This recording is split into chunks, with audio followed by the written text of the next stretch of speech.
बिस्मिल्लाहिर्रहमानिर्रहीम बिस्मिल्लाहिर्रहमानिर्रहीम। उम्मीद है आप सब खैरियत से होंगे। अब हम स्टार्ट करने जा रहे हैं सेकंड ईयर की उर्दू का लेसन नंबर 5 जो कि है अकबरी की हमाकतें। अब हम पार्ट नंबर 2 बयान करेंगे। पार्ट नंबर 1 में हमने मुसन्नफ़ का तारुफ पढ़ा था, सबक का खुलासा और साथ ही ग्रामर की थी। अब पार्ट नंबर 2 में हम मशक करेंगे। कटनी ने अकबरी को फांसने के लिए किन किन तबरुकात की ज़ियारत कराई और अकबरी ने किन दो चीज़ों को पसंद किया। कटनी के पास बहुत से तबरुकात थे, मसलन तस्बीह, खाके शफा, मदीना पाक की खजूरें, कोहे तूर का सुरमा, खाना काबा के गिलाफ का टुकड़ा, मूंगे, नादे अली। कटनी ने अकबरी को इन तमाम चीज़ों की ज़ियारत कराई। अकबरी ने नादे अली और सुरमा जो था वो पसंद किया और ख़रीद लिया। अब बढ़ते हैं अगले क्वेश्चन की जानिब। अकबरी ने 2 रुपए वाला औजार बंद 4 आने में ख़रीदा तो मोहम्मद आकिल ने उसकी हौसला अफजाई कैसे की। होशियार आदमी भी लालच में आकर फरेब खा जाता है। मोहम्मद आकिल को इसमें अपना फ़ायदा नज़र आया, इसलिए उसने अकबरी से कहा कि जब वो माल लाए तो उसे ज़रूर देख लिया करो। कटनी ने अकबरी से सारा जेवर किस बहाने से हथिया लिया। उजलवाने और धुलवाने का बहाना करके अकबरी का तमाम जेवर जो था वो हथिया लिया और उसे कहा कि मैं इसे नया करवा कर ले आऊँगी, ये बहुत पुराना हो गया है, इस पर मैल चढ़ गई है, इसलिए वो उसे ले गई और उसे हथिया लिया। कटनी ने जुल्फन को क्या कहकर वापस घर भेज दिया। कटनी ने जुल्फन से कहा कि नाक की कील जो है वो घर पानदान के ऊपर रह गई है, तुम भाग कर जाओ और उसे ले आओ। अगला क्वेश्चन है, कटनी ने अकबरी के अलावा और किस किस को अपने हाल में फांसा। कटनी ने अकबरी को तो लूटा ही था, उसने उसके अलावा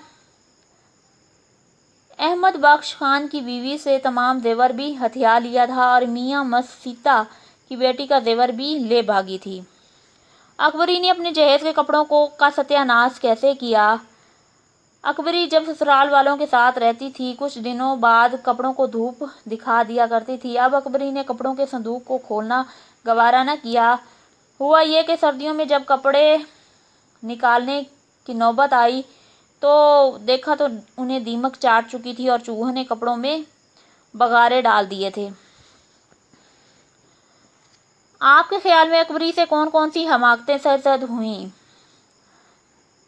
सबसे पहली हमाकत ससुराल का घर छोड़ने की थी। उसके अलावा हज्जन को घर आने की दावत दी और फिर इस पर इतना एतबार किया कि अपना जेवर तक उसके सपुर्द कर दिया। उसे अमूरे खानादारी से कुछ दिलचस्पी भी नहीं थी। अकबरी की सुस्ती की वजह से उसके घर उसकी गर्म कीमती कपड़ों को भी दीमक चाट गई थी। बाद लोगों को इतराज़ है कि मौलवी नज़ीर अहमद अपने नापसंदीदा किरदारों के ऐब बयान करते हुए मुबालगे से काम लेते हैं, बयान कीजिए।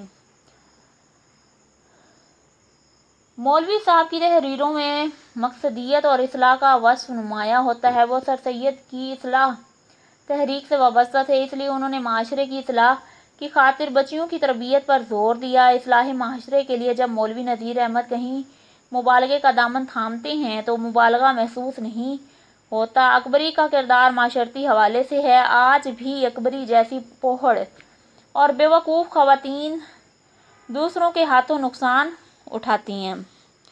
जाहिल और कमज़ोर ईमान के लोग तोहम परस्त होते हैं। चंद मिसालें पेश कीजिए। अहमद बख्श खान की बेगम ने हज्जन को अपना तमाम जेवर दे दिया तो उसने ये कहा कि ए फ़कीर, इस जेवर को दुगना कर दो। नंबर 1 और नंबर 2, अकबरी ने जब अपने मियाँ मोहम्मद आकिल का शिकवा किया तो हज्जन ने कहा, मुझे अपने कद के मुताबिक धागा माप दो, मैं तुम्हें गंदा बनवा दूंगी ताकि मियाँ तुमसे इल्तफ़ात करें। दर्ज झेल जुमलों की वजाहत कीजिए। हज्जन ने मिजाजदार को बातों ही बातों में ताड़ लिया कि ये औरत जल्द ढब पर चढ़ जाएगी। हज्जन बहुत चालाक होशियार खातून थी। उसने अंदाज़ा लगा लिया था कि मिजाजदार बहुत जल्द घुल मिल गई है, तो उसने सोचा कि ये खातून बहुत जल्द मेरे हत्थे चढ़ जाएगी। अपने कद के बराबर एक कुल्ला वो मुझको नाप दो, मैं तुमको एक गंढा बनवा ला दूंगी।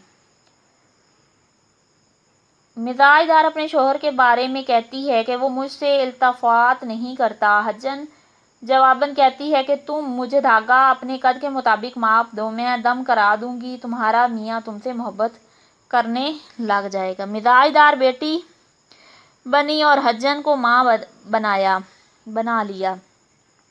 حجن نے اتنے خلوص اور میٹھے پن کا مظاہرہ کیا کہ دونوں مزاج دار اور حجن ماں بیٹی بن گئیں۔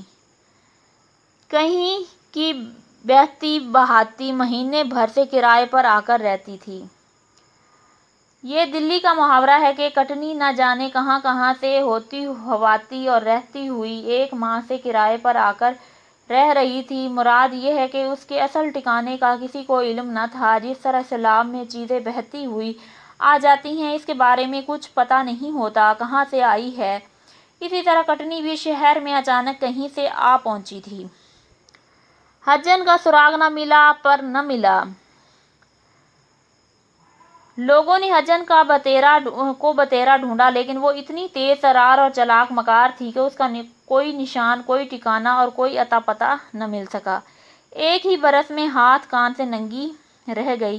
اکبری اپنی بے وقوفی اور لالچ کے باعث 1 سال کے اندر اندر اپنے ہاتھوں کے زیور یعنی چوڑیاں، کانوں کے بندوں اور مختلف زیورات سے محروم ہو گئی۔ یہیں پر ہماری مشق کا اختتام ہوتا ہے۔ اسی کے ساتھ ہی ہمیں اجازت دیجیے۔ اللہ حافظ۔